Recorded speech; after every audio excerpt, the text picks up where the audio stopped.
Hello everyone, we are here for round 3 of the K1 Speed Challenge GP at Boston. A little quick recap, I wasn't there for January, but February I finished 3rd after starting 5th, and we're hoping for another podium this time out, maybe a win. Just kind of consistently getting points to help our championship bid throughout the season. So this is the first qualifying session of the weekends, and right off the bat, this kart was very weird. This is a great acceleration, straight line speed, but the handling was terrible. You can see here, the car just doesn't want to bite. Slam into the wall here because the front end just wasn't coming. I have no idea what it was. I thought maybe the tires were just destroyed for some reason, but it wouldn't really explain the extreme drop off in comparison to the cars, but regardless, it wouldn't turn, and it was a real shame because this car had potential to continue side turning, because I genuinely thought it had a real mechanical issue. How bad it was, I've never been a car that was much to it, but that's kind of the luck of the draw with all these K1 Speed events. All the cars are different. Some are really fast, some are really slow, some are in the middle, some are really fast in different ways, and other cars are really fast. Speed, handle, and some can as well, but it's not power, and at the end of the day, each event is about climatizing the car you're dealt with and making the most out of sometimes bad situations. So, you can see as the session went on, I got used to the kart. I figured out how to drive it. Pretty much just entailed me lifting more and just kind of using different techniques of just steering input and throttle and brake to get the turn I wanted to. But regardless, it was just all about adapting. And the more the session went on, the faster I got, the more I improved. But anyways, it did kind of suck because it put me on the back foot to start off with in the session. I believe at the end of this lap, we're moving on to my fastest lap of the session. I think we're riding one more ride here. Anyways, again, all about adjustment, all about trying to find the pace in the car. I will say, I think there's car more potential than I gave it. I did set a decent time at the end, nothing amazing, but regardless, not an ideal situation. Alright, so now we're heading on to my fastest lap of the session. I set a 21.579, which is okay. It put me comfortably in the A final, which is all you really want your first time to do, just make you feel good about being in the A final, but it was by no means a top 3, top 5 lap. So you can see here, this lap was pretty tidy, hitting all the corners where I needed to. Again, this car did have good straight line speed, which helped, but through the middle section, just lacked overall. This lap right here was at 21.661. Not as good. Again, still tidy, and it's hard to really see the differences with these cars because it can be so volatile. And one lap seems good, but it's not really a good time. But one lap felt bad, it could be a good time. It's very weird how these cars work. But anyways, that was the first session. Got a lap on the board, not ideal, but that's how it is. Now, moving on to the second qualifying session, and this kart was, in one word, very good straight line speed and acceleration, and it handled like a dream. It fit my driving style perfectly. I prefer a kart that has more oversteer because that's going a faster way. This kart definitely matched that. And right off the bat, I was able to get into a much more comfortable rhythm. So really get going quickly, which is really great considering it was kind of nervous qualifying the first section. But yeah, so right off the bat, kart's feeling great. Catching Cole ahead, and we're just trying to put him into a lap here and consistently set good laps so that we have better chances of a good time. Like I said before, it is really hard to know how many laps or not, so just try to set as many good laps as possible. Is good enough for pole or second or good qualifying positions. Right now, we're catching Cole, and I think we'll be let by the next lap or so.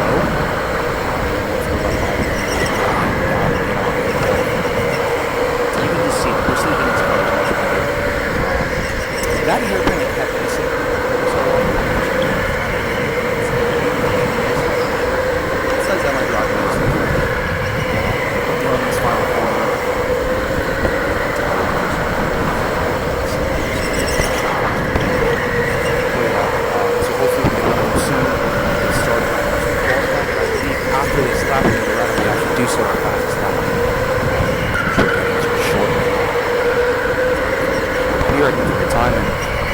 starting our fastest lap of the whole session, which was a 21.297, good enough for second place in the grid. And you can see, missed the apex a little bit at turn one, probably lost about a quarter of a tenth, but regardless, moving on to the rest of the lap. Hairpin was good. Here, I barely missed the apex on the left, maybe an inch or so more, a little better, but it was really walk the time. Anyways, nailed the final corner. And this lap was 21.385, so good consistency. It's always good deal. You can see I nailed the hairpin better. I didn't get one better. I must have lost time somewhere. I think looking backwards in the final corner, as you'll see, I hung a little bit too early and I had to steer to the left, and I might have lost my time, but I actually don't really know. I said this car's very well, so it turns out.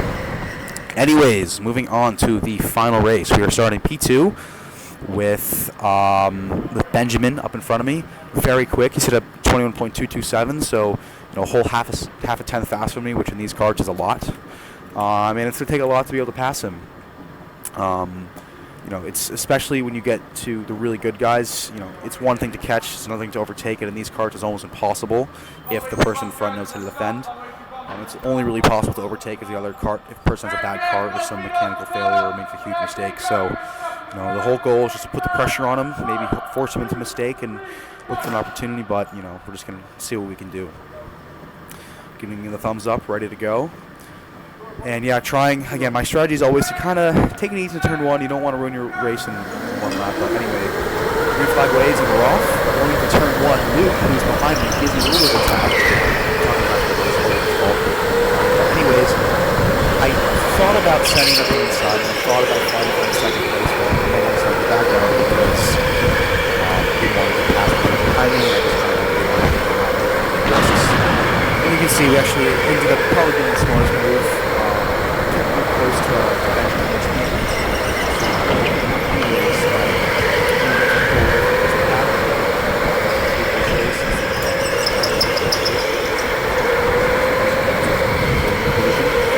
so yeah, right now we're just getting used to the car, getting used to the first time. Full speed. This car is okay. It isn't really spectacular in areas, but it's not average car. And it actually had really slow. I think mostly because I was so focused on racing.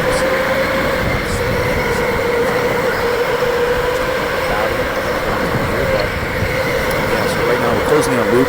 Car feels good. We feel quick.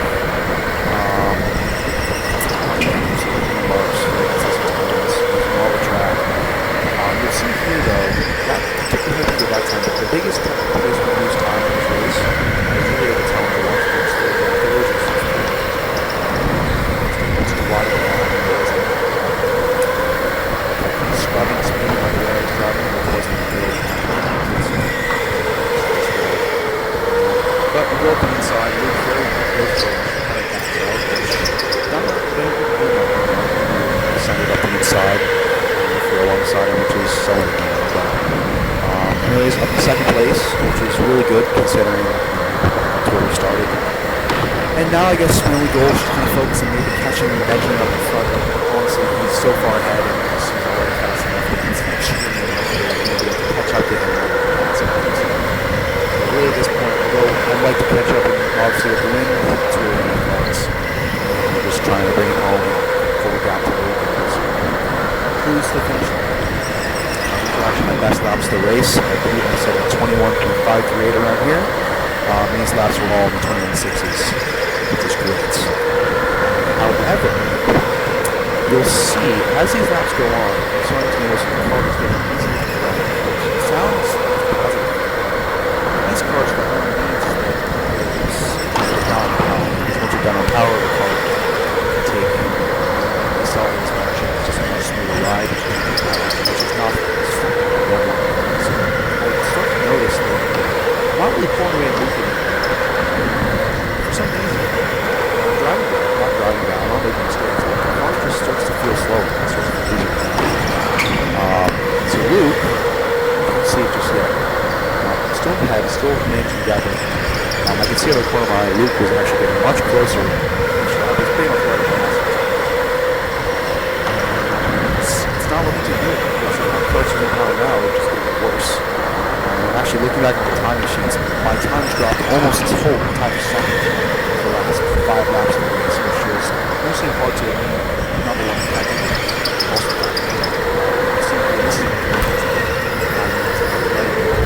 my field of vision. So all these corners, that's the best tractions on the side. And everything here is just super defensive, trying everything I can to get behind me. I know he has the advantage. It's power difference. You can see I'm just conservative. There's no opportunity whatsoever. We're doing a good job so far. The current score of power.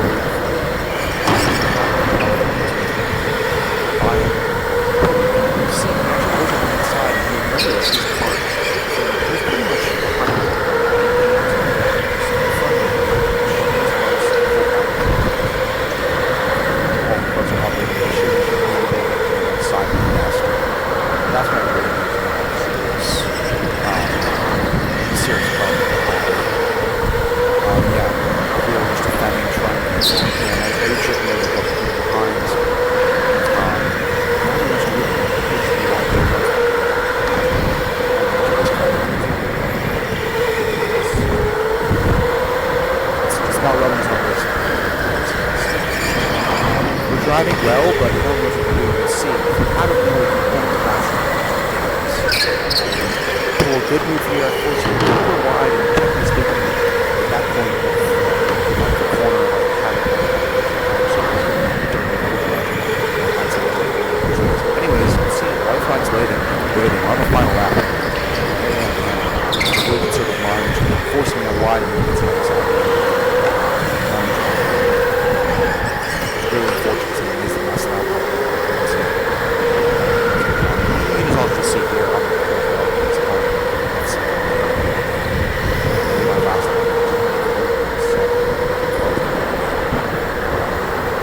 But yeah, so real shame, really wanted that second race, but it is what it is. It's the luck of the draw of these carts. Sometimes you get a good cart, sometimes you get a bad cart, and as long as you're just there to fight. Thank God I was up in second place away from the rest of the pack, because that could have been a lot worse if I was farther down. But yeah, so that was the race. Overall, had a lot of fun, and hopefully the next one I can maybe get a win and do better. See you guys next time.